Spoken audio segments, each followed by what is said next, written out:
Струмичани велат дека треба повторно да се врати полицискиот час во Струмица. Прст вперуваат кон младите кои најмалку ги почитуваат мерките и препораките од здравствените власти. Во изминатата недела имаше регистрирано по најмалку десетина новозаразени лица на ден од COVID-19. Повеќето од граѓаните вината за зголемениот број ја префрлаат на помладите лица и велат дека треба да се скрати и работното време на кафулињата. Мислите ли дека треба да се воведе полициски час во Струмица поради зголемениот број заразен? Да. Ако биде зголемен број, треба да се воведе. Тоа треба да биде неминовно кога сме несовесни.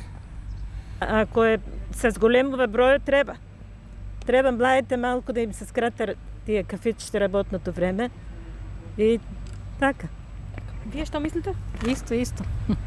Треба да се воведе. Треба. Па не знам до толку дали е како што кажуваат сега на вестите, нели? Не би требало, јас мислам. До толку не е драстично како што. Па сега не знам, па треба да решат тие големите што решава таа работа, така да јас не сум за това, да. Нека се спроведе. По мене, може би и да. Дали после 10, дали после 11 сати, затоа што со младите нешто не е работа баш како што треба. Како што треба да биде, не иде до никој време, до касно се на момки излезени. Така да, по мене, да.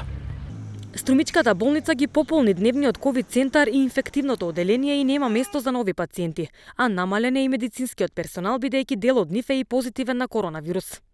Моментално во Струмица има 260 активни случаи на COVID-19. Според епидемиолозите, најголемиот број на заразени во последните 2 недели биле млади до 30 години.